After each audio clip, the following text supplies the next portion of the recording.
تمہاری ہمت بھی کیسے ہوئی میری چیزوں کو ہاتھ لگانے کی؟ وہ اونچی آواز میں دھاڑا۔ جنت اپنی جگہ پر خوف کے مارے اچھل پڑی۔ نگاہیں پھیر کر دیکھا تو سامنے ہی وہ دشمن جا کھڑا تھا۔ ماتھے پر بل پڑے ہوئے تھے جبکہ گردن لگی رگے کی وجہ سے تنی ہوئی تھی۔ وہ مجھے ماما نے ہی کہا تھا کہ میں آپ کی الماری کی صفائی کروا دوں۔ انہوں نے صفائی کروانے کے لیے کہا تھا، کرنے کے لیے نہیں۔ حسن ہلکے بل چلایا۔ اس کی آنکھوں سے آنسو پھیل گئے تھے۔ اس نے اپنے گردن شرمندگی کے مارے جھکا دی۔ آپ میرے ساتھ ایسا کیوں کر رہے ہیں؟ اوہ اچھا، تمہیں تو جیسے پتہ ہی نہیں۔ میری ایک بات اپنے اس چھوٹے سے دماغ میں بہت ہی اچھے طریقے سے بٹھا لو۔ تم میری زندگی میں زبردستی شامل کی گئی ہو۔ مجھے تمہاری ذات میں کبھی بھی کوئی انٹرسٹ نہیں تھا، اور اب اس طرح کی حرکتیں کر کے یہ مت سمجھنا کہ تم میری زندگی میں یا پھر میرے دل میں جگہ بنانے میں کامیاب ہو جاؤ گی۔ میں صرف ایک ہی عورت سے محبت کرتا تھا، اور وہ عورت حنا ہے۔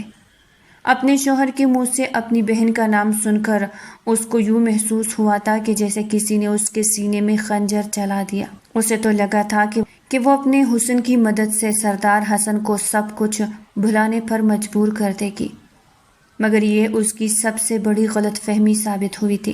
اب منہ اٹھا کر یہاں پر کیا کڑی ہو؟ نکلو میرے کمرے سے۔ وہ اسے دھکے دے کر اپنے کمرے سے باہر نکالنے لگا۔ وہ کمرے کے دروازے کی باہر ہی کڑی آنسو بہا رہی تھی جب اسے جانی پہچانی آواز سنائی دی۔ نگاہیں اٹھا کر دیکھا تو سامنے ہی تائی جان کھڑی تھی۔ کیا ہوا ہے جنت بیٹا؟ تم رو کیوں رہی ہو؟ کیا حسن نے کچھ کہا ہے؟ نہیں چچی جان، انہوں نے تو کچھ نہیں کہا۔ اس نے جھٹ سے اپنے آنسو صاف کر ڈالے اور مسکرانے کی ناکام کوشش کرنے لگی۔ اصل میں مجھے ماما بابا کی بہت یاد آ رہی تھی۔ ارے میری بچی، تو تم اپنی امی کے گھر کا چکر کیوں نہیں لگاتی؟ چچی جان، وہ سب لوگ مجھ سے ناراض ہے۔ امی تو میری شکل بھی نہیں دیکھنا چاہتی ہے۔ انہوں نے تو یہاں تک کہہ دیا ہے کہ میں ان کے لیے مر گئی ہوں۔ یہ کہہ کر وہ ایک بار پھر سے پھوٹ پھوٹ کر رونے لگی تھی۔ صرف اس کی چچی ہی تھی جو اس پر بھروسہ کرتی تھی اور جن کو پتا تھا کہ جنت بے قصور ہے۔ نہیں میری جان، روتے نہیں ہے۔ یہ اللہ تعالیٰ کی طرف سے ایک آزمائش ہے جو بہت جلد ختم ہو جائے گی، اور پھر دیکھے کہ تمہیں اس کا کتنا بہترین صلہ ملے گا کہ تم اپنے ماضی کی تمام تکلیفوں کو بھول جاؤ گے۔ وہ پیار سے اس کے آنسو صاف کرتے ہوئے پر یقین لہجے میں بولی، چچی جان، آپ مجھ پر اتنا یقین کیوں کرتے ہیں؟ کیونکہ میری بیٹی تم میرے ہاتھوں میں ہی پل کر جوان ہوئی ہو۔ میں تمہاری رگ رگ سے واقف ہوں۔ یہ کہہ کر انہوں نے اس کے ماتھے کو پیار سے چوما، اور جہاں تک تمہارے اس شوہر کا سوال ہے تو اگر وہ تمہیں کچھ بھی کہے تو آ کر مجھے بتا دے، میں اس کے کان کھینچ کر اسے خود ہی سیدھا کر لوں گی۔ یہ سن کر وہ نہ چاہتے ہوئے بھی ہنس دی۔ نہیں چچی جان، وہ میرے ساتھ بہت اچھے ہیں، اس نے نگاہیں چراتے ہوئے کہا۔ تم ساری دنیا سے جھوٹ بول سکتی ہو لیکن مجھ سے نہیں۔ میں جانتی ہوں کہ اس کے ساتھ تمہارے تعلقات ٹھیک نہیں ہیں، مگر میری ایک بات ہمیشہ یاد رکھنا، عورت مرد کو جیسا چاہے ویسا بنا سکتی ہے۔ تم تو بے حد پیاری بھی ہو، تم میں تو کسی چیز کی کمی نہیں۔ اب انہیں کیا بتاتی کہ سب سے بڑا مسئلہ ہی یہی تھا۔ وہ حسن کی محبت نہیں تھی۔ ان کی شادی کو تقریباً 1 مہینہ گزر چکا تھا، مگر اس دوران وہ ظالم انسان ایک بار بھی اس کے قریب نہیں آیا تھا۔ وہ اسے ٹھیک طرح سے بات بھی نہیں کرتا تھا۔ اسے دیکھنا تو بہت ہی دور۔ میں نے سب کچھ ایسا تو نہیں چاہا تھا۔ میں نے تو اپنی آنکھوں میں بے حد پیارے پیارے خواب سجائے ہوئے تھے۔ اللہ میاں، وہ سارے خواب کیوں ٹوٹ گئے؟ میری تو کبھی بھی کوئی دعا رد نہیں ہوئی تھی، پھر یہ دعا کیوں نہیں پوری ہوئی؟ مجھے چاہنے والا شوہر کیوں نہیں ملا؟ اللہ جی، کیا میرا خوشیوں پر کوئی حق نہیں؟ بہت چھوٹے بچوں کی طرح نماز بیٹی گڑ گڑاتے ہوئے اپنے رب سے فریادیں کر رہی تھی جب اسے حسن کی کاٹدار آواز سنائی دی، جو دوسروں کی خوشیاں کھا جاتے ہیں ان کا خوشیوں پر کوئی حق نہیں ہوتا ہے میڈم صاحبہ۔ لگتا ہے کہ آپ کو کبھی کسی نے یہ بات بتائی نہیں ہے۔ وہ اس کا مذاق اڑاتے ہوئے دھیمے لہجے میں بولا۔ وہ بس اس کے چہرے کو دیکھ کر رہ گئی تھی کہ یہ کس قدر ظالم انسان تھا۔ میں نے کسی کی خوشیاں نہیں کھائی، زیادہ فضول بولنے کی ضرورت نہیں ہے تمہیں۔ کتنی بار کہا ہے کہ میرے سامنے زبان نہ چلایا کرو۔ تم اس وقت جائے نماز پر بیٹھی ہوئی ہو، صرف اس وجہ سے تمہارا لحاظ کر رہا ہوں، ورنہ ابھی اور اسی وقت تمہیں تمہاری اوقات یاد دلا دیتا۔ شکر ہے آپ کو کسی چیز کا تو لحاظ ہے۔ وہ دانت پیس کر رہ گیا۔ مجھے بتاؤ، میری بلو کلر کی فائل تم نے کہاں پر رکھی ہے؟ مجھے نہیں پتا۔ ابھی اور اسی وقت اٹھو اور وہ فائل مجھے تلاش کر کے دو۔ اگر 5 منٹ کے اندر اندر وہ فائل تم نے اس ٹیبل پر نہ رکھی تو مجھ سے برا کوئی بھی نہیں ہوگا۔ اس کی بات سن کر وہ بکلا گئی تھی۔ وہ حیرانگی سے اس کے چہرے کی طرف دیکھتے ہوئے بولی، کیا آپ نے وہ فائل میرے حوالے نہیں کی تھی؟ اگر آپ وہ مجھے دیتے تو میں اسے کہیں سنبھال دیتی۔ مجھے یاد ہے کہ آپ وہ فائل گھر پر لائے ہی نہیں ہیں۔ میں نے کہا ہے کہ زبان نہ چلاؤ اور جو کام کہا ہے وہ کرو۔ یہ کہہ کر وہ خود کمرے سے باہر نکل گیا، جبکہ وہ اس کی فائل تلاش کرنے لگی۔ اس نے پورا کمرہ چان مارا تھا، مگر وہ نیلے رنگ کی فائل کہیں بھی نہیں تھی۔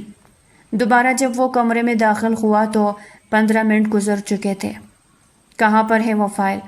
وہ اس کے عین سامنے جا کر کھڑا ہو گیا اور اس کی آنکھوں میں دیکھتے ہوئے سوال کرنے لگا۔ اس سے پہلے کہ وہ جواب دیتی، حسن نے اس کے بالوں کو مضبوطی سے پکڑ لیا اور اس کے سر کو جھٹکتے ہوئے کہا، کیا تجھے اس لیے اس گھر میں بیا کر لایا تھا کہ تم مفت کی روٹیاں توڑتی رہو؟ وہ اس وقت انتہائی بدتمیزی کا مظاہرہ کر رہا تھا، جبکہ وہ درد سے کرا رہی تھی۔ پلیز چھوڑے مجھے، درد ہو رہا ہے۔ اس نے اپنا آپ چھڑانے کی کوشش کی، مگر وہ اسے اپنے ساتھ گھسیٹتے ہوئے واش روم لے کر گیا۔ اس نے شاور کھول دیا اور اسے ٹھنڈے پانی کے نیچے کھڑا کر دیا۔ سردی بہت شدید تھی اور پانی برف جیسا ٹھنڈا تھا۔ اس نے شاور کے نیچے سے ہٹنے کی کوشش کی، مگر اب حسن اس کی دونوں بازو دیوار کے ساتھ لگائے اس کے عین سامنے کھڑا تھا۔ وہ مسلسل بھیگ رہی تھی اور تکلیف سے فریادیں کر رہی تھی، مگر حسن کو اس پر ذرا بھی رحم نہیں آ رہا تھا۔ تمہیں پتا ہے کہ سب سے زیادہ تکلیف کس چیز کی ہوتی ہے؟ جب آپ کو یہ احساس ہو جاتا ہے کہ جو شخص آپ کی زندگی کا سب سے اہم حصہ ہے، آپ اس کے لیے کوئی اہمیت نہیں رکھتے ہیں۔ میں چاہتا ہوں کہ آج تمہیں یہ احساس ہو جائے۔ سردار حسن شاہ، قسم اٹھا کر کہتا ہوں کہ تمہاری کسی تکلیف سے مجھے فرق نہیں پڑتا ہے، بلکہ تمہیں درد میں دیکھ کر مجھے چین ملتا ہے، میرے روح کو قرار آتا ہے۔ تم سوچ بھی نہیں سکتی ہو کہ میں تم سے کتنی شدید نفرت کرتا ہوں۔ اگر دنیا میں قتل معاف ہو اور تمہارا قتل کرتا تمہیں اس قدر بے دردی سے جان سے مارتا کہ تمہاری چیخیں پورا جہان سنتا۔ وہ اب کی بار پوٹ پوٹ کر رونے لگی۔ آپ مجھ سے اس قدر نفرت، آخر میں نے آپ کا کیا بگاڑا ہے؟ اچھا، تم تو پھر بے حد معصوم میری زندگی برباد کر دی ہے، مجھ سے میری خوشیاں چھین لی۔ تمہاری وجہ سے میں اپنی محبت سے الگ ہو گیا ہوں۔ قرآن پر ہاتھ رکھ کر یہ بات کرنے کے لیے تیار ہوں کہ اس میں میرا کوئی قصور نہیں ہے۔ جنت نے روتے ہوئے اپنی صفائی پیش کی۔ دیکھو، تم ایک جھوٹی عورت ہو، تم مکمل طور پر جھوٹ ہو۔ تمہاری ہر بات، تمہاری ہر ادا، تمہارا ہر آنسو، تمہاری ہر تکلیف، سب کچھ جھوٹ ہے۔ مجھے یعنی حسن کو تم پر یقین ہی نہیں ہے۔ تم جو کچھ بھی کہو گی میں اسے کسی خاطر نہیں لکھوں گا۔ اگر تم شادی کی پہلی ہی ذات میری بات مان کر سب لوگوں کے سامنے مجھ سے طلاق مانگ لیتی تو شاید آج تم اس قدر تکلیف سے نہ گزر رہی ہوتی۔ یہ کہہ کر اس نے اس کو چھوڑا تو وہ گھٹنوں کے بل زمین پر گر گئی۔ ٹھنڈا پانی اب مسلسل اس کے سر پر گر رہا تھا۔ اس کی سانس بھی پھولنے لگی تھی۔ حسن لمبے لمبے ڈگ بھرتا ہوا واش روم سے باہر جا چکا تھا، لیکن جانے سے پہلے وہ واش روم کا دروازہ بند کرنا نہیں بھولا تھا۔ وہ جانتی تھی کہ سزا کے طور پر اب اس نے 3 یا 4 گھنٹے یہیں پر اس سرد جگہ پر گزارنے ہیں۔ اللہ تعالیٰ کسی بھی لڑکی کو اس قدر ظالم ہم سفر نہ دے۔ اس نے بے ساختہ دعا کی، پھر وہ اپنے گھٹنوں کے گرد اپنی بازو لپیٹ کر بیٹھ گئی۔ تقریباً 15 منٹ گزرے تھے کہ واش روم کا دروازہ کھلا۔ حسن جلد بازی میں اندر داخل ہوا۔ جلدی سے اٹھو اور چینج کر لو، تھوڑی ہی دیر میں امی میرے کمرے میں آ رہی ہے۔ اس نے خاموشی سے اپنے شوہر کی بات مانی اور چینج کرنے کے لیے ڈریسنگ روم میں چلی گئی۔ تھوڑی ہی دیر میں وہ اپنے بستر پر جا کر گر چکی تھی، کیونکہ وہ حد سے زیادہ تھکی ہوئی تھی۔ اس کے خراٹوں کی آواز اب پورے کمرے میں گونج رہی تھی۔ حسن نے دوبارہ اس کو ڈسٹرب کرنا ضروری نہیں سمجھا اور خود لیپ ٹاپ کے سامنے بیٹھ کر اس پر کام کرنے لگا۔ ماضی کے لمحات ایک بار پھر سے اس کی نظروں کے سامنے گھومنے لگے تھے۔ وہ ظالم انسان نہیں تھا اور نہ ہی ظالم لوگوں کو پسند کرتا تھا۔ وہ تو بہت ہی اچھی نیچر کا، نرم گفتار اور دلجو قسم کا بندہ تھا، جو ہر کسی کے دکھ میں اداس ہو جاتا تھا اور جو دوسروں کو سخت بات بولنے سے پہلے 100 بار سوچتا تھا کہ کہیں ایسا نہ ہو کہ سامنے والے کا دل ٹوٹ جائے۔ وہ سردار حسن تھا، صرف اور صرف اپنے دشمنوں کے لیے سخت، لیکن جو اس کے قریب ہوتے تھے وہ ان کا حد سے زیادہ خیال رکھتا تھا۔ لیکن پھر اس کی زندگی میں ایک ایسا حادثہ پیش آیا جس نے سب کچھ ہی بدل دیا۔ جس عورت سے وہ بے تحاشا محبت کرتا تھا، وہ عورت شادی کے دن غائب ہو چکی تھی اور اس عورت کی جگہ اس کی شادی اس کی چھوٹی بہن سے کروا دی گئی۔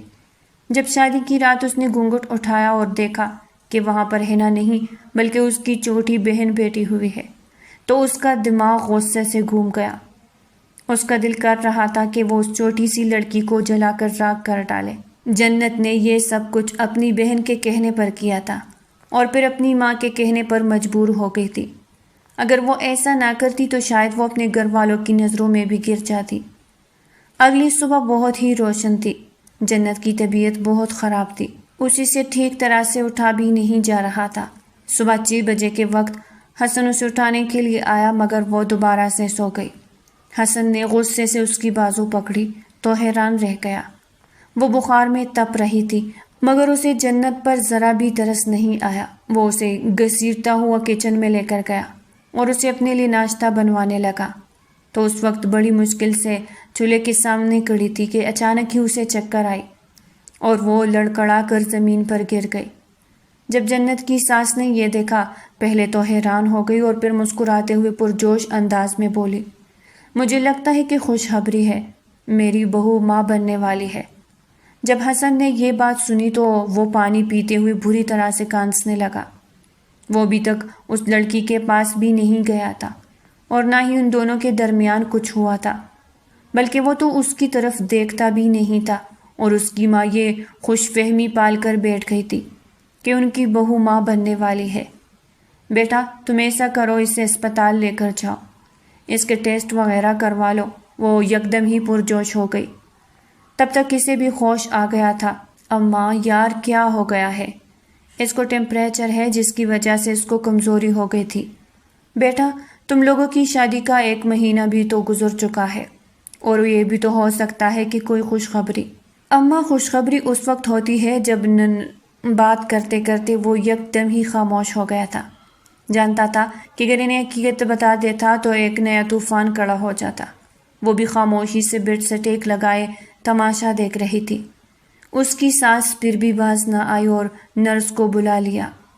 جی آپ کی بہو کو بخار ہے جس کی وجہ سے یہ بے ہوش ہو گئی تھی، باقی خوشخبری والی ابھی کوئی بات نہیں ہے۔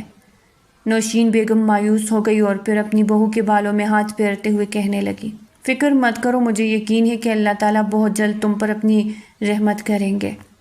دوسری طرف دادی جان نے بھی شور مچانا شروع کر دیا تھا کہ مجھے پوتا چاہیے۔ وہ یوں بات کر رہی تھی جیسے پوتا پیدا نہیں کرنا بلکہ گوگل سے ڈاؤن لوڈ کرنا ہے۔ حسن بھی ہر وقت کی چہ سے بہت زیادہ تنگ آ گیا تھا اور پھر اگلے کچھ دنوں میں وہ ایک ضروری کام کے سلسلے میں کشمیر چلا گیا۔ جب وہ واپس آیا تو اس دن سب گھر والوں کی ماموں جان کی دعوت تھی۔ وہ شیشے کے سامنے کھڑی تیار ہو رہی تھی۔ اس نے بہت ہی خوبصورتی سے میک اپ کیا ہوا تھا۔ حسن کی غیر موجودگی میں وہ اسی طرح سے ہی کھل جایا کرتی تھی کیونکہ تب وہ اسے تنگ کرنے کے لیے موجود نہیں ہوتا تھا۔ اس نے لال رنگ کی ساڑی پہن رکھی تھی اور اس کے اوپر لال رنگ کی لپسٹک لگائی وہ آسمان سے اتری ہوئی کوئی حور معلوم ہو رہی تھی۔ حسن جب کمرے کے اندر داخل ہوا تو اسے دیکھ کر ٹٹک گیا۔ وہ واقعی کمال کی لگ رہی تھی۔ جب حسن کو اس چیز کا احساس ہوا کہ وہ اس کی ملکیت ہے، وہ اسے چھو سکتا ہے اور اس کے قریب بھی جا سکتا ہے، تو اس کا دل ایک عجیب سے انداز سے اندر دھڑکنے لگا۔ اس کو اس چھوٹی سی لڑکی سے محبت نہیں تھی مگر اس کی طلب ہو چکی تھی۔ وہ چھوٹے چھوٹے قدم اٹھاتا ہوا اس کے پاس گیا اور اس کے پیچھے جا کر کھڑا ہو گیا۔ بے ساختہ اس کے ہاتھ حرکت ہوتے ہوئے جنت کے پیٹ پر جا کر گرے۔ جب اس نے اپنے پیٹ پر حسن کے ہاتھوں کی سرسراہٹ محسوس کی تو وہ بری طرح سے لرز گئی۔ اس کا وجود ہولے ہولے کانپنے لگا تھا۔ حسن نے اس کا وجود اپنی جانب موڑا اور اس کے ہونٹوں پر فوکس کر دیا، اور اگلے ہی لمحے وہ اس کی ہونٹوں پر جھک گیا اور قطرہ قطرہ اس کو پینے لگا۔ اس نے اپنی ماں کو کہہ دیا تھا کہ وہ اپنی بیوی کو لے کر تھوڑی ہی دیر میں وہاں پر پہنچ جائے گا۔ آپ لوگ چلے جائیں کیونکہ ابھی میں نے تیار بھی ہونا ہے۔ اس لیے باقی سب گھر والے چلے گئے اور وہ دونوں حویلی میں تنہا موجود تھے۔ وہ سوچ بھی نہیں سکتی تھی کہ حسن اس کے قریب آ جائے گا۔ اب کی بار وہ اس کو اپنی بازو میں اٹھا کر بیڈ کی طرف بڑھا۔ وہ اپنے لبوں سے ایک لفظ بھی ادا نہیں کر رہی تھی، جبکہ دل ہی دل میں خوش ہو رہی تھی کہ وہ انسان اس پر نظر کرم کرنے لگا ہے۔ کہیں ایسا تو نہیں کہ ان کو مجھ سے محبت ہونے لگی ہے، یا ان کو اپنی غلطی کا احساس ہو گیا ہے۔ اب اس طرح کی سوچیں اس کے ذہن میں گردش کر رہی تھی۔ وہ خوش فہمی کے ایک نئے سفر پر چل نکلی تھی، اس بات سے مکمل طور پر انجان کہ حسن صرف اور صرف اپنی ضرورت پوری کرنے کے لیے اس کے پاس آیا تھا۔ اس کے جسم کا اس پر کچھ قرض تھا جس کو حسن نے ہر حال میں چکانا تھا۔ وہ دوبارہ سے اس کے ہونٹوں پر جھکا تو اس نے حسن کے کالرز کو مضبوطی سے پکڑ لیا اور پیچھے کی طرف ہٹ کر گہرے گہرے سانس لینے لگی۔ وہ بھی اب بہکی ہوئی نظروں سے اس کے چہرے کا طواف کر رہا تھا۔ تم بہت پیاری ہو، اس میں کوئی شک نہیں ہے۔ کبھی وہ اس کے کالر کے ساتھ چھڑخانی کرتی، اس کی شرٹ کے پہلے 2 بٹن بھی توڑ چکی تھی۔ حسن نے اپنی شرٹ اتار کر زور سے صوفے پر پھینکی۔ اس کی مضبوط جسامت دیکھ کر جنت نے شرم کے مارے اپنی آنکھوں پر ہاتھ رکھ لیا۔ یہ دیکھ کر نہ چاہتے ہوئے بھی حسن کے لبوں پر مسکراہٹ پھیل گئی۔ اس نے اس کی آنکھوں کے اوپر سے اس کے دونوں چھوٹے چھوٹے ہاتھ اٹھائے اور اس کی آنکھوں کو چومنے لگا۔ اس کے بعد وہ اس کے گالوں پر پیار کرنے لگا۔ کبھی وہ ان کو کاٹتا تو کبھی وہ ان کو پیار کرتا۔ اب وہ اس کی کان کی لو کو دانتوں میں دبانے لگا تھا۔ وہ بری طرح سے بکلا گئی اور اس کو پیچھے ہٹانے کی کوشش کی، مگر حسن کا وزن بہت زیادہ تھا۔ وہ چاہ کر بھی کامیاب نہیں ہو پا رہی تھی۔ پلیز بس کر دے، اس نے پھولی ہوئی سانسوں کے ساتھ کہا۔ ابھی تو میں نے کچھ کیا ہی نہیں ہے اور تمہاری یہی پر بس ہو گئی ہے۔ تم ہی تو کہتی تھی کہ میں تمہارے پاس ہوں، اور اب جب میں آ رہا ہوں تو پھر مجھے برداشت بھی کرو۔ یہ کہہ کر اب وہ مکمل طور پر اس پر سوار ہو گیا تھا۔ وہ اس پر سائے کی طرح تھا۔ کبھی وہ اپنی گردن بے چینی سے دائیں جانب کرتی تو کبھی بائیں جانب۔ اس کے ایک ایک نقش کو چومنے کے بعد اب وہ اس کی ساڑی کو اس کے وجود سے الگ کر رہا تھا۔ اس نے مضبوطی سے حسن کے ہاتھ تھام لیے تو وہ بدمزہ ہو کر کہنے لگا، دوبارہ یہ حرکت مت کرنا، مجھ سے برا کوئی بھی نہیں ہوگا۔ تم میری دسترس میں موجود ہو، تم میری ملکیت ہو، میں تمہارے ساتھ جیسا چاہے ویسا سلوک کر سکتا ہوں۔ یہ بات اپنے اس چھوٹے سے دماغ میں بٹھا لو۔ وہ زور زور سے اس کے سر پر انگلی مارتے ہوئے بولا۔ اس کو ایک بار پھر سے غصہ آیا تھا، جبکہ اس نے اپنی آنکھیں بند کر لی اور خود سے بھی وعدہ کیا کہ وہ دوبارہ اس ظالم انسان کو ڈسٹرب نہیں کرے گی۔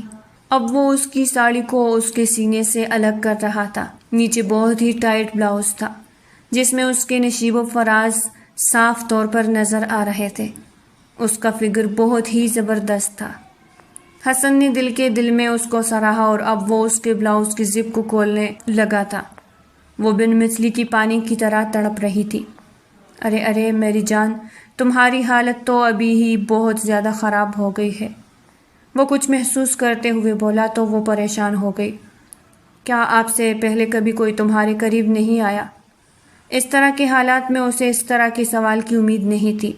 وہ بے یقینی سے حسن کے چہرے کی طرف دیکھنے لگی تو وہ اس کے بالوں کی لٹ کو اپنی انگلیوں کے ساتھ گھماتے ہوئے بولا، ویسے تو میں نے سوچا تھا کہ نہ جانے تم کتنے مردوں کا دل بہلا چکی ہوگی۔ آخر کو تم ایک شاطر عورت ہو، لیکن مجھے افسوس ہو رہا ہے کیونکہ تم تو میری سوچ سے بھی زیادہ نکمی نکلی۔ وہ نہیں جانتی تھی کہ اس نے کس بات میں حسن کو غصہ چڑھایا ہے، وہ جو اس کی محبت میں مکمل طور پر ڈوب گئی تھی۔ اس کے الفاظ پر آنکھوں میں آنسو لیے اس کے چہرے کو دیکھنے لگی۔ یہ مت سمجھنا کہ مجھے تمہاری ذات میں کوئی دلچسپی ہے یا مجھے تم سے محبت ہے، وہ اس کے کانوں میں سرگوشی کرتے ہوئے بولا۔ میں صرف اس وجہ سے تمہارے قریب آ رہا ہوں کیونکہ مجھے اس وقت کسی عورت کی ضرورت ہے جو میری خواہشات کو پورا کر سکے۔ اب باہر تو میں کسی اور کے پاس جا نہیں سکتا، کیونکہ غیر عورت کے پاس جاؤں گا تو گناہ ملے گا، اس لیے سوچا کہ تمہارے پاس ہی آ جاتا ہوں، تمہارا بھی بھلا ہو جائے گا۔ اور وہ یوں بات کر رہا تھا، تمہارا بھی بھلا ہو جائے گا، وہ یوں بات کر رہا تھا جیسے اس پر احسان کر رہا ہو۔ وہ جو اپنے دل میں ہزاروں ارمان سجا کر بیٹھ چکی تھی، نہ جانے کیا کیا سوچ لیا تھا، اس کے ان الفاظ پر بکھر گئی تھی۔ آپ پلیز اس طرح کی باتیں مت کریں، مجھے تکلیف ہو رہی ہے۔ میری جان، میں یہی تو کہتا ہوں کہ تمہیں تکلیف ہو اور تم اس تکلیف سے تڑپتی رہو۔ میں چاہتا ہوں کہ تم ایک ذہنی مریضہ بن جاؤ، وہ جذبات سے عاری لہجے میں بولا۔ دادی جان نے مجھ سے خواہش ظاہر کی تھی کہ ان کو پوتا چاہیے، تو ان کی یہ آرزو ہی تو پوری کرنے کی ہے، ورنہ وہ لوگ مجھ سے ناراض ہو جائیں گے اور نہ جانے ہم لوگوں کے بارے میں کیا سوچنے لگیں گے۔ چلو خیر، اب وقت ضائع نہیں کرتے ہیں۔ یہ کہہ کر وہ ایک بار پھر سے اس میں مگن ہو گیا تھا، لیکن اب حالات بالکل مختلف۔ جنت کے دل میں کسی بھی قسم کے جذبات نہیں تھے، اس کا دل بری طرح سے ٹوٹ گیا تھا۔ تو کیا وہ صرف ایک استعمال کی چیز تھی؟ کیا اس کی حیثیت ایک کھلونے جتنی تھی؟ وہ خود سے سوال کر رہی تھی۔ باجی، تم نے میرے ساتھ بہت غلط کیا ہے، میں تمہیں کبھی بھی معاف نہیں کروں گی، نہ ہی میں تمہیں معاف کروں گی اور نہ ہی اس شخص کو جس نے مجھ سے میری معصومیت چھین لی۔ اگلے دن جب وہ سو کر اٹھی تو اس کی آنکھیں پوری رات رونے کی وجہ سے لال ہو گئی تھی۔ پوری رات اس کی غربت میں گزارنے کے باوجود بھی محترمہ کے چہرے پر کہیں بھی اس کی محبت کے نقش آویز نہیں تھے، وہ بھی ٹوٹی بکھری ہوئی معلوم ہو رہی تھی۔ جب سردار حسن نے اس کی یہ حالت دیکھی تو غصے سے بولا، خبردار، جو باقی سب کے سامنے اس طرح سے گئی، اگر کسی نے بھی مجھ سے تمہارے بارے میں سوال پوچھا تو میں تمہیں جان سے مار دوں گا۔ اس نے بس ایک بار بھیگی آنکھیں اٹھا کر سردار حسن کو دیکھا، مگر منہ سے کچھ بھی نہیں بولی۔ وہ آنکھوں ہی آنکھوں میں اس ظالم انسان کو بہت کچھ سمجھا چکی تھی، مگر سامنے بھی ایک نمبر کا ڈھیٹ انسان تھا۔ وہ سمجھتا تھا کہ اس کے ساتھ زیادتی ہوئی ہے، اس کی محبت کو اس سے چھینا گیا ہے۔ کوئی بھی اس چھوٹی سی لڑکی کا دکھ سمجھنے کے لیے تیار نہیں تھا، ہر کوئی اس کو ہی قصوروار کہہ رہا تھا۔ اب اس نے سردار حسن کے سامنے بھی جانا چھوڑ دیا تھا، اور نہ ہی اب وہ اس کے کمرے میں رہتی تھی، رات بھی وہ لاؤنج میں ہی سوتی تھی۔ ایک دن 12 بجے کے وقت سردار حسن کی آنکھ کھل گئی۔ وہ سمجھتا تھا کہ شاید وہ رات کو لیٹ کمرے میں واپس آتی ہے، مگر اس نے دیکھا کہ پورا کمرہ خالی تھا، اس چھوٹی سی لڑکی کا کہیں بھی کوئی نام اور نشان نہیں تھا۔ وہ غصے سے اٹھا اور مضبوط قدم اٹھاتے ہوئے کمرے سے باہر نکل گیا۔ اس نے دیکھا کہ وہ چھوٹی سی لڑکی صوفے پر لیٹی کانپ رہی تھی، اس کے پاس کوئی بھی کمفرٹر موجود نہیں تھا۔ اس نے اس چھوٹی سی لڑکی کے چہرے کو تپکا تو وہ ہلکی ہلکی آنکھیں کھول کر سردار حسن کو دیکھنے لگی۔ میں آپ سے شدید نفرت کرتی ہوں، آپ سوچ بھی نہیں سکتے کہ مجھے آپ کتنے ناپسند ہیں۔ اگر میرا بس چلے تو میں یہاں سے کہیں دور بھاگ جاؤں۔ وہ شاید اس وقت نیند میں تھی یا پھر اپنے ہوش و حواس میں نہیں تھی۔ حسن اس بات کا اندازہ نہیں لگا پایا، مگر اس کے منہ سے اس طرح کی باتیں سن کر نہ جانے اس کا دل تیزی سے دھڑکا۔ وہ بھی تو یہی چاہتا تھا کہ یہ چھوٹی سی لڑکی اس سے نفرت کرے۔ اب جب وہ نفرت کا اظہار کر رہی تھی تو اسے تکلیف کیوں ہو رہی تھی؟ اٹھو یہاں سے، اس نے دو ٹوک انداز میں کہا۔ کہیں بھی نہیں جاؤ گی۔ وہ بھی اب پوری طرح سے جاگ گئی تھی۔ میں نے کہا ہے اٹھو یہاں سے، پر تماشا نہ کرو، تمہیں گھر کے کسی فرد نے یہاں پر دیکھ لیا تو میری شامت آ جائے گی۔ آپ کو باقی سب لوگوں کی بہت فکر ہے، میری پرواہ کیوں نہیں ہے؟ کیونکہ تم میری چاہ نہیں ہو، تم زبردستی میرے اوپر مسلط کی گئی ہو، اور میں ایسی عورتوں کی چاہ نہیں رکھتا ہوں جب زبردستی آپ کی زندگی میں داخل ہو۔ آپ بہت زیادہ پچھتائیں گے۔ آپ کو جب اپنی غلطی کا احساس ہوگا تب آپ روتے ہوئے میرے پاس آئیں گے، آپ میرے قدموں میں گریں گے، سردار حسن، مگر تب میں آپ کو معاف نہیں کروں گی، میں تب آپ سے منہ پھیر لوں گی۔ یہ سن کر وہ ہنسنے لگا، وہ اتنا ہنسا کہ اس کی آنکھوں سے پانی نکلنے لگا تھا۔ ذرا پھر سے کہنا، تم کیا کہہ رہی تھی؟ کہ میں تمہارے قدموں میں گروں گا؟ میں یعنی سردار حسن تم جیسی 2 ٹکے کی معمولی لڑکی کے قدموں میں گروں گا، جس کے اپنے کردار کا کچھ خاص پتہ ہی نہیں ہے، جو آج ایک لڑکے کے ساتھ گھومنے کے لیے نکل جاتی ہے تو کل دوسرے لڑکے کے ساتھ۔ اس سے پہلے کہ وہ مزید کچھ کہتا، اس چھوٹی سی لڑکی کا ہاتھ اٹھا اور سردار حسن کے چہرے پر نشان چھوڑ گیا۔ خبردار جو آپ نے دوبارہ میرے کردار پر انگلی اٹھائی، جنت چیختے ہوئے بولے۔ سردار حسن اپنا ہوش کھو چکا تھا۔ اس چٹان بھر کی لڑکی نے سردار کے چہرے پر تپڑ مارا تھا۔ یہ اسے کیسے گوارا ہو سکتا تھا؟ تمہاری اتنی جرت، وہ خلق کے بل چلاتے ہوئے بولا۔ اسی وقت ہی کمرے کا دروازہ کھلا اور اس کی امی نوشین صاحبہ باہر آ گئی۔ کیا ہو رہا ہے یہاں پر؟ حسن نے ان کو بھی مکمل طور پر نظر انداز کیا اور اس لڑکی کا بازو پکڑ کر اسے گھسیٹتا ہوا باہر لے جانے لگا۔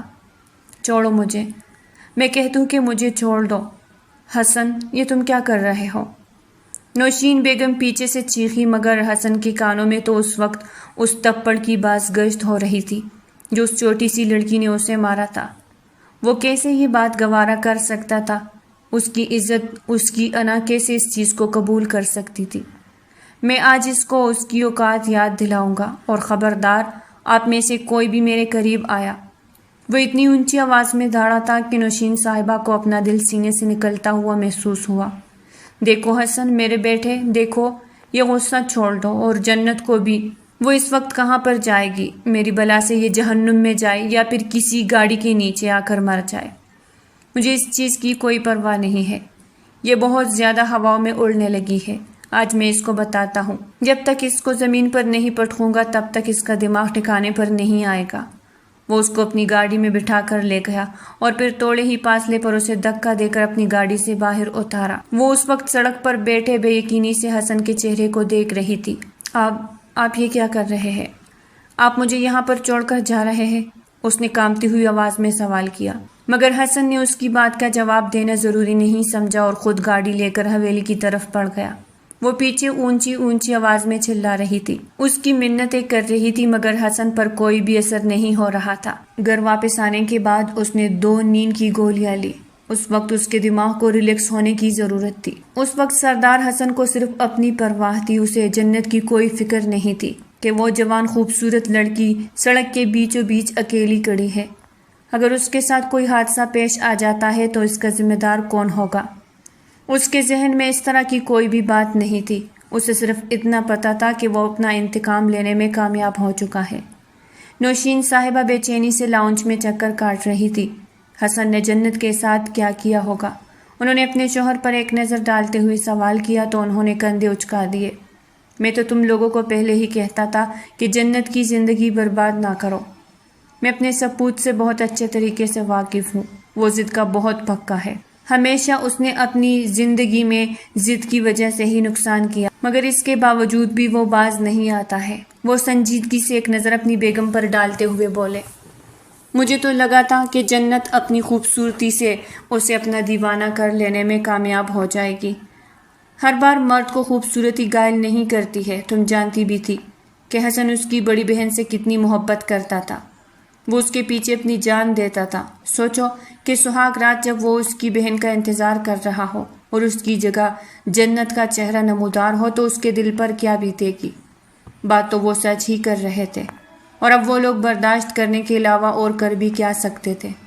تم بھی اپنے کمرے میں جا کر آرام کرو، کافی دیر ہو گئی ہے۔ مگر جنت کا کیا؟ فکر مت کرو، وہ اسے پرانی حویلی چھوڑ کر آیا ہوگا، یا پھر اسے اس کے ماں باپ کے گھر میں چھوڑ دیا ہوگا۔ میں اس کے گھر میں کال کر کے فون کروں؟ نہیں، اس کی ضرورت نہیں ہے۔ یہ بھی تو ہو سکتا ہے کہ وہ اسے پرانی حویلی چھوڑ آیا ہو اور ہم جنت کے گھر کال کر کے اس کے والدین کو پریشان کر دیں۔ جنت کی ماں دل کی مریضہ ہے، ان کی حالت بگڑ جائے گی۔ اپنی بیوی کے چہرے کو تپکتے ہوئے وہ بھی حویلی سے باہر نکل گئے تھے۔ اب ان کا رخ ڈیرے کی طرف تھا۔ انہوں نے اپنے کچھ گارڈز کو بھی ہدایت کر دی تھی کہ وہ چھوٹی بی بی کو تلاش کرنا شروع کر دے۔ جنت اس وقت سڑک کے کنارے بیٹی پوٹ پوٹ کر رو رہی تھی۔ اسے ایک لمحے کے لیے بھی صبر نہیں آ رہا تھا۔ اس نے اپنے پیٹ پر ہاتھ رکھا۔ آج دن کے وقت ہی تو اسے یہ خوشخبری ملی تھی کہ وہ امید سے ہے۔ وہ حسن کو یہ بات بتانا چاہتی تھی، مگر ہمیشہ کی طرح حسن نے اس بار بھی کچھ بھی نہیں سنا اور صفائی کا موقع دیے بغیر ہی اسے دھکے دے کر وہاں سے باہر نکال دیا۔ یا اللہ، کوئی انسان اس قدر ظالم کیسے ہو سکتا ہے؟ اس نے آسمان کی طرف دیکھتے ہوئے فریاد کی تھی، یا اللہ، میں آپ سے ہمیشہ یہی دعا کرتی تھی کہ آپ حسن کے دل میں میرے لیے محبت ڈال دیں، وہ میری طرف متوجہ ہو جائے، میں اس کی کل کائنات بن جاؤں۔ لیکن نہیں اللہ جی، میں اب ایسا نہیں چاہتی۔ میں چاہتی ہوں کہ وہ میرے لیے روئے تڑپے، وہ مجھے تلاش کرے، میرے لیے مارا مارا پھرے، مگر میں اسے کہیں بھی نہ ملوں۔ جب اسے اپنی غلطی کا احساس ہو تب میں اسے بہت دور جا چکی ہوں۔ اللہ جی، اس انسان نے میرا دل توڑا ہے، اس نے میرے کردار پر وار کیا ہے، میں کیسے یہ سب کچھ برداشت کر سکتی ہوں؟ اس کو وہاں پر بیٹھے ہوئے تھوڑی ہی دیر گزری تھی کہ ایک کالے رنگ کی گاڑی اسے اپنی جانب آتے ہوئے دکھائی دی۔ اس نے اٹھنے کی کوشش کی تھی لیکن پاؤں میں لگی ہوئی چوٹ کی وجہ سے وہ دوبارہ سے زمین پر گر گئی۔ وہ گاڑی اس کے قریب آ کر اس سے اترنے والی شخصیت کو دیکھ کر اسے لگا کہ وہ بھی سانس نہیں لے پائے گی، کیونکہ وہ کوئی اور نہیں بلکہ سردار فیروز تھا، سردار حسن کا سب سے بڑا دشمن۔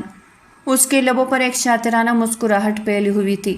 وہ جنت کے قریب جھکا اور مسکراتی ہوئی نظروں سے اس کو سر سے لے کر پاؤں تک دیکھتے ہوئے بولا، ارے محترمہ، مجھے آپ کے بارے میں خبر ملی، قسم سے دل سے افسوس ہوا ہے، لیکن آپ فکر مت کریں، میں ہوں نا، میں سب کچھ ٹھیک کر دوں گا، میں آپ کو اپنے پاس پناہ دوں گا اور آپ کا بہت زیادہ خیال بھی رکھوں گا۔ وہ پیار سے اس کے چہرے کی طرف دیکھتے ہوئے بولا تو وہ جی جان سے لرز اٹھی، مجھ سے دور ہو جاؤ۔ مگر اس بار فیروز نے اس کی کوئی بھی بات نہیں سنی۔ فیروز نے اس کو اس کی بازو پکڑ کر اٹھایا تو وہ ٹھوکر کھا کر دوبارہ سے زمین پر گر پڑی۔ کیا ہوا ہے؟ تم ٹھیک تو ہو؟ وہ بے چین ہو گیا تھا۔ تمہیں اس سے کوئی مطلب نہیں ہونا چاہیے۔ نہیں کہہ رہی ہوں کہ مجھے ہاتھ مت لگانا، مجھ سے دور ہو جاؤ، وہ اونچی آواز میں چیختے ہوئے بولی۔ ٹھیک ہے، میں تمہارے پاس نہیں آ رہا اور نہ ہی تمہیں ہاتھ لگا رہا ہوں، تم پلیز ریلیکس ہو جاؤ۔ میں نے تمہیں کہا ہے کہ تمہیں مجھ سے ڈرنے کی ضرورت نہیں ہے۔ دراصل سردار فیروز اس چھوٹی سی لڑکی سے بے تحاشا محبت کرتا تھا۔ آج سے نہیں بلکہ 2 سال پہلے جب اس نے جنت کو دیکھا تو پہلے ہی نظر میں اس کا دیوانہ ہو گیا۔ وہ جنت کے 18 سال کے ہونے کا انتظار کر رہا تھا۔ وہ اس کے بھائی کا دوست تھا اور اکثر ہی اس کے گھر میں آتا جاتا رہتا تھا۔ وہ اس کے گھر پر رشتہ بھجوانا چاہتا تھا، مگر اس سے پہلے ہی سردار فیروز کی سردار حسن کے ساتھ لڑائی ہو گئی، اور یہ لڑائی کوئی معمولی لڑائی نہیں تھی بلکہ ایک نئی جنگ کی شروعات، جس کی وجہ سے سردار فیروز سے سردار حسن کے خاندان کے ساتھ تعلقات ختم ہو گئے تھے، اور یوں اس کا جنت کے گھر بھی آنا جانا بند ہو گیا تھا۔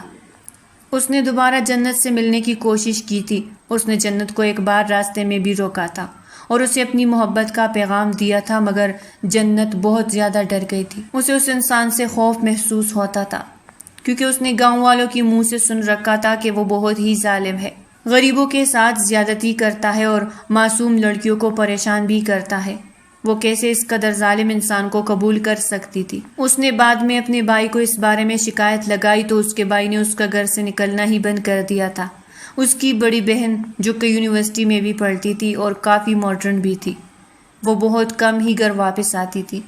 اس بار جب وہ گھر واپس آئی تو بابا جان نے ایک نیا اعلان کیا کہ وہ سردار حسن کا نکاح جنت کی بڑی بہن سے کروائیں گے۔ یہ سن کر وہ ہاتھے سے ہی اکڑ گئی تھی۔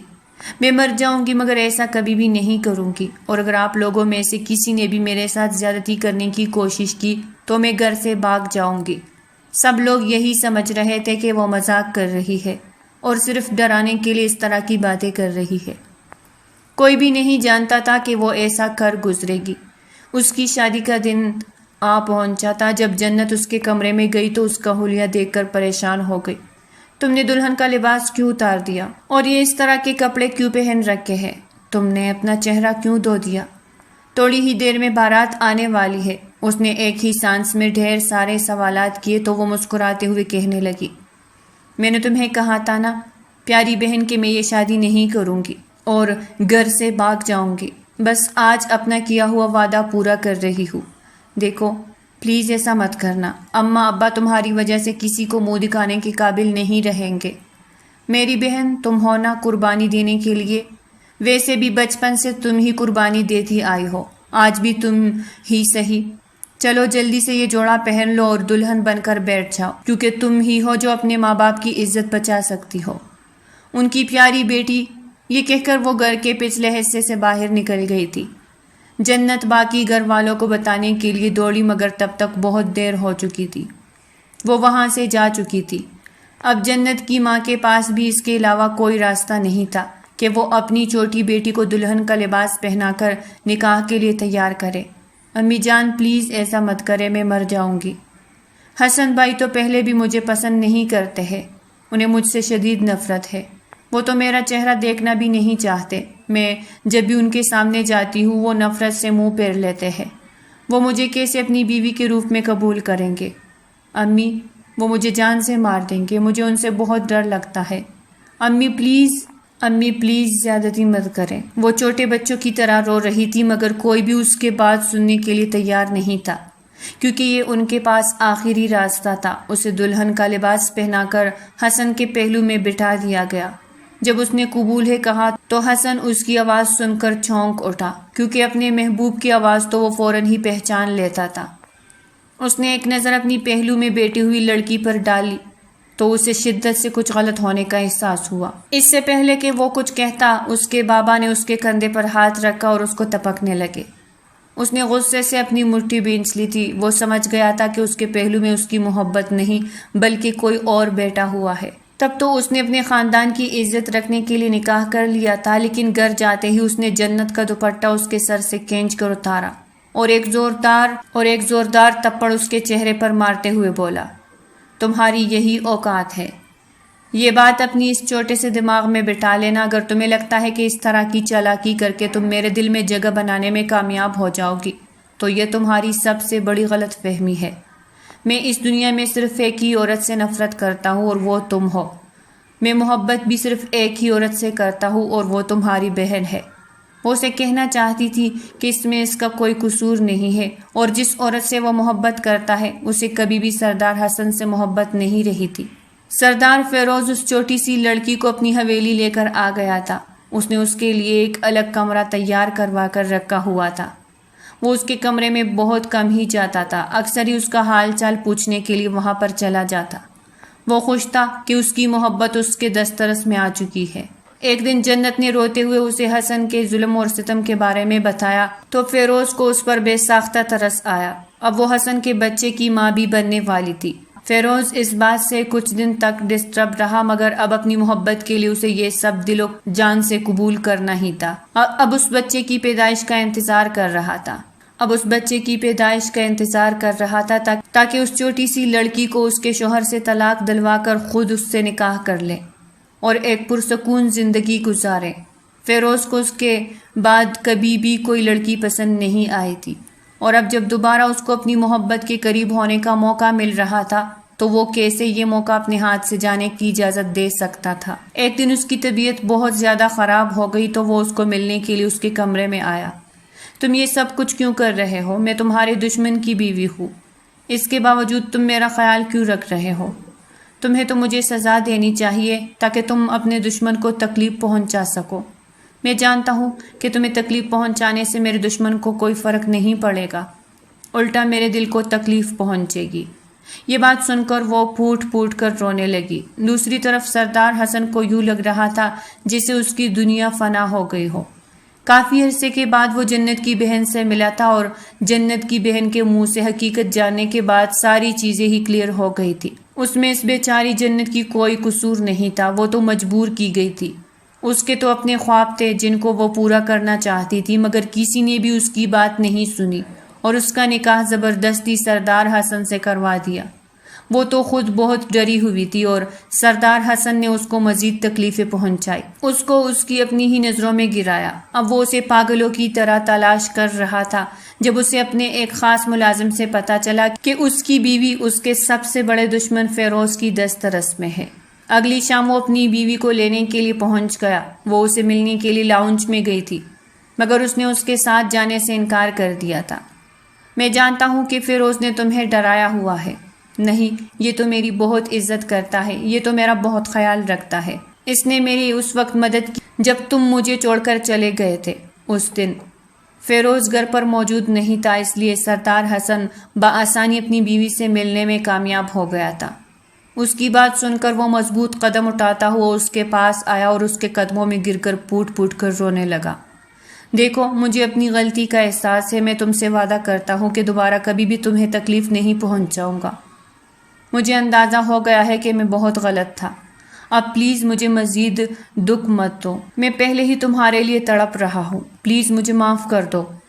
ٹھیک ہے، میں آپ کو معاف کر دیتی ہوں، مگر میں آپ کے ساتھ نہیں جاؤں گی۔ تم یہ بات کیوں بھول رہی ہو کہ تم میرے نکاح میں ہو اور تمہارے پیٹ میں میرا بچہ موجود ہے؟ کیا تمہیں لگتا ہے کہ مجھ سے الگ ہونے کے بعد تم خوش رہ پاؤ گی، یا تمہارے بچے کو وہ محبت مل پائے گی جو اس کا حق ہے؟ وہ ہر طرح سے اسے قائل کرنے کی کوشش کر رہا تھا، جبکہ وہ آنکھوں میں آنسو لیے اسے دیکھ رہی تھی۔ آپ نے مجھے بہت تکلیف پہنچائی ہے حسن، میں جانتا ہوں، اور میں اس پر بہت شرمندہ بھی ہوں۔ حسن نے اسے اپنے گلے سے لگایا تو اس نے بھی اس کی کمر کو کس کے پکڑ لیا، اور ادھر سردار فیروز کو کسی اجنبی شخص نے گولی مار دی۔ وہ اپنی گاڑی میں لہو لہان بیٹھا ہوا تھا، گولی اس کے سینے پر آ کر لگی تھی۔ اس کے ذہن میں اس وقت جنت کا چہرہ گھوم رہا تھا، جبکہ اس کے لبوں پر مسکراہٹ پھیلی ہوئی تھی۔ کوئی بھی نہیں جانتا تھا کہ اس کو گولی کس نے ماری۔ اس کی روح اس فانی دنیا سے کوچ کر گئی تھی، اور جنت سے شادی کرنے کا خواب بھی یہ کسی حد تک اچھا ہی ہوا تھا، کیونکہ اگر وہ واپس آ کر جنت کو حسن کے گلے ملتے ہوئے دیکھ لیتا تو شاید دوبارہ کبھی بھی مسکرا نہ پاتا۔ وہ اس کے ساتھ واپس حویلی آ چکی تھی۔ چند دن تو بہت ہی خوشی سے گزرے تھے، مگر سردار فیروز کی یاد اسے ستاتی تھی۔ وہ انسان جنت کی بہت عزت کرتا تھا، تو رشتہ نہ ہونے کے باوجود بھی وہ اسے اپنی پلکوں پر بٹھا کر رکھتا تھا۔ وہ ایک الگ ہی مرد تھا، لیکن جب اسے یہ خبر ملی کہ فیروز جان سے مر گیا ہے تو اسے لگا تھا کہ اس کے اندر کچھ بہت ہی زور سے ٹوٹا ہے، اور یہ شاید اس کا دل تھا۔ کچھ ہی عرصے کے بعد جب اس کے بیٹے کی پیدائش ہوئی تو اس نے اس کا نام فیروز رکھا، مگر کسی نے بھی اسے کچھ نہ کہا۔ سردار حسن بھی خاموش تھا، وہ یہی سمجھ رہا تھا کہ سردار فیروز اس کا محسن ہے، اسی وجہ سے ہی اس نے اپنے بیٹے کا نام رکھا ہے۔ حقیقت تو یہ تھی کہ اسے سردار فیروز سے محبت ہو گئی تھی، مگر کچھ محبتیں صرف دل میں دفنانے کے لیے ہوتی ہے۔ اس نے بھی ایسا ہی کیا تھا، اس محبت کو اپنے دل کے کسی کونے میں دفنا دیا تھا، کیونکہ وہ ایک مشرقی لڑکی، اور مشرقی لڑکی کیسے اپنے شوہر کے ہوتے ہوئے کسی اور مرد سے پیار کر سکتی ہے۔ تو پیارے ریڈرز، یہ تھی آج کی ناول۔ اگر آپ کو پسند آئی ہو تو لائک کریں اور چینل کو سبسکرائب کریں۔ پھر ملتے ہیں ایک نئی ناول کے ساتھ، تب تک کے لیے ہمیں اجازت دیجیے گا۔ اللہ نگہبان۔